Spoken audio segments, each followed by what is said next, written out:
Po tani, si të përfundoj unë, kur ju kërkoni të diskutohet për një raport që nuk din qytetarë se çfarë është? A e mendoni ju se çfarë kryeni këtu? A e mendoni? Si mund të pranosh ti një gjë të tillë, zoti kryetar? Të flasis për integrimin, një raport të tërë dhe s'ke një fjalë, qytetarët nuk dinë ç'është thënë.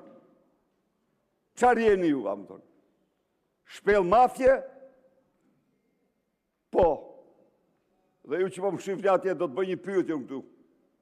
Si ka mundësi që ajo e quhen pallosh i gjatë dhe ai bën gjithçka për ta mbrojtur, kurse ti e quhen Skënderbeg dhe të flak. Cila është arsyeja? Përfundoni, ju lutem.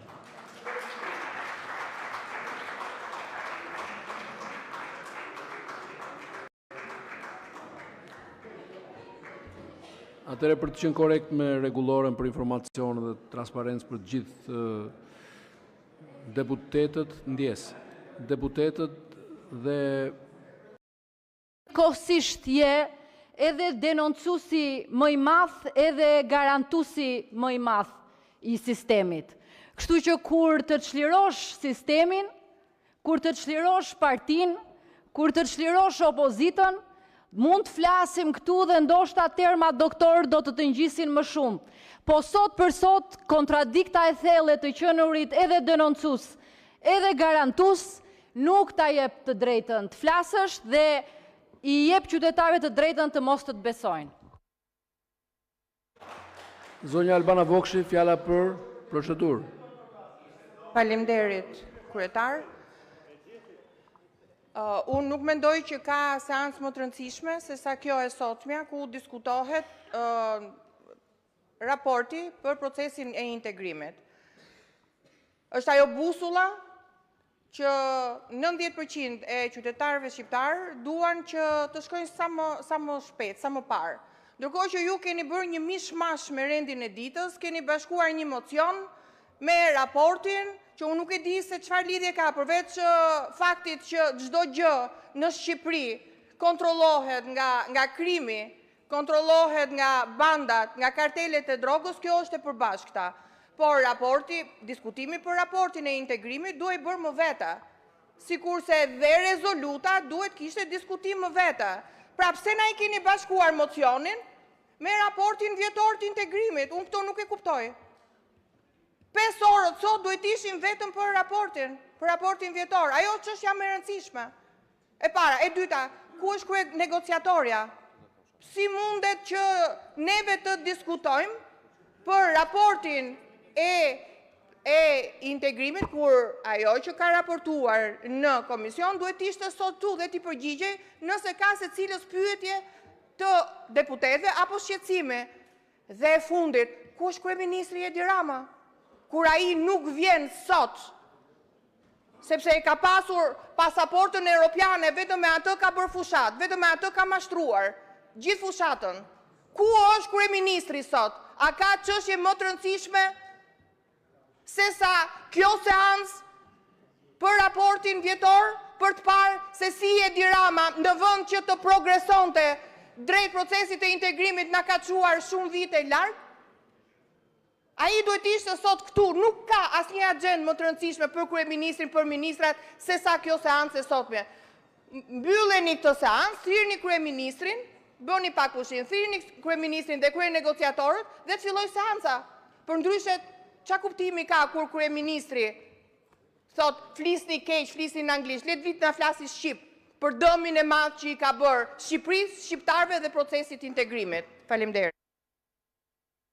Faleminderit. Zonja Vokshi, minutazhi për madje orët, jo vetëm minutat, po janë 5 orë diskutimi, nuk është vendosur nga unë pa konsultim, është vendosur me konsultim, me grupet parlamentare. Besoj që është i mjaftueshëm, paktën kështu kanë rënë dakord, edhe bashkimi dhe me një raport të Departamentit të Shtetit është diskutuar në një konferencë kryetarësh para në fund të vitit, në tetor të vitit kaluar, dhe është lënë që me fillimin e vitit dhe sapo të paraqitet raporti i progresit i ecurisë së procesit të integrimit nga qeveria, do të bëhet një diskutim i përbashkët. Pra nuk është një gjë e vendosur a priori.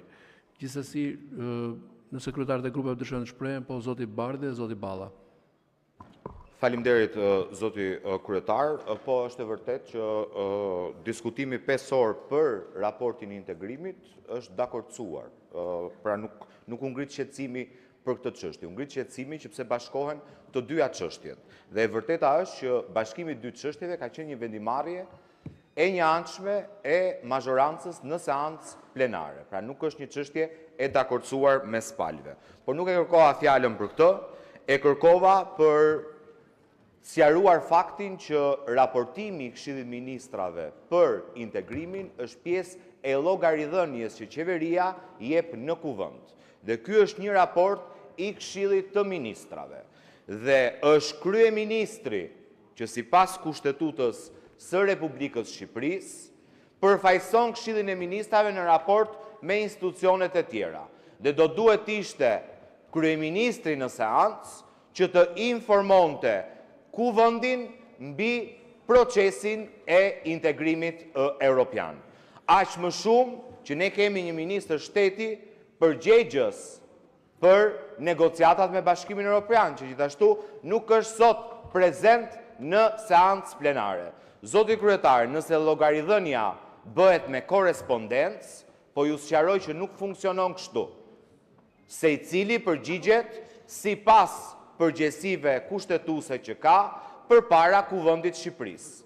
Dhe nuk mundot që ne të diskutojmë për një proces që bashkarisht, edhe në draft rezolutën që do miratojmë, e kemi quajtur prioritet strategjik mbarkombëtar të Republikës Shqipërisë, dhe ne nuk kemi prezent në seancë kryeministrin e vendit. Zoti kryetar, nuk ndodh në asnjë vend botës që kryeministri të vijë në kuvend që nga nisja e kësaj legislature deri më sot ka ardhur vetëm 2 herë për të votuar. Është kryeministër karton, pra vjen vetëm kur duhet numri i përkatës për votat në kuvend. Nuk ndodh në asnjë vend botës. Ka ardhur ku do mbronte Belinda Ballukun në kuvend, ka votuar kundër drejtësisë, erdhi edhe seancën tjetër si i duheshin 84 vota të aulantit për ligjin e shtetësisë. Pra ka ardhur 2 herë, vetëm ka ngrit kartonin 2 minuta dhe ka ikur. Jo, zoti kryetar, nuk funksionon kështu në asnjë vend demokratik. Kryeministri është i detyruar të vijë dhe të japë llogari në seancë plenare, aq më tepër për një çështje që është prioritet kombëtar siç është integrimi evropian. Sa kohë ka marrë përsipër të na integrojë, pse fshihet? Të vi këtu dhe thot një qëndrim për procesin e integrimit. Se nga media kemi dëgjuar që brenda një muaji ka thënë 7 qëndrime ndryshme. Prandaj zoti kryetar duhet ta përfundoj. Duhet ta thrisni që të vi dhe të jap llogari. Atë edhe krye negociatore. Si mund ndodhi që vjen prezanton raportin komisionet përgjegjëse dhe nuk vjen seancë plenare ministri i shtetit përgjegjëse për këtë çështje. Zoti Balla.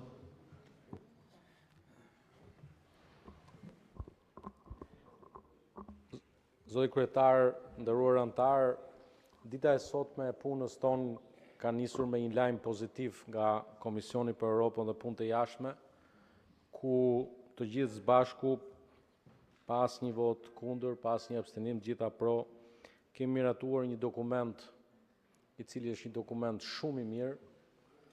Ndër më të mirët që mendoj unë ka miratuar ndonjëherë ky komision dhe përpasoi pas 5 orëve debate dhe seanca, ka brenda edhe kritikën, ka brenda edhe angazhimin, ka brenda dhe syrin objektiv, por ka mbi të gjitha yllin orientues të Shqipërisë sonë përbashkët, e që është antarësimi në Bashkimin Evropian. E përpasoi shumë korrekt reagimi, por ky mocion me debat sot është i ndërlidhur tërësisht me nenin 103.1, ku thuhet që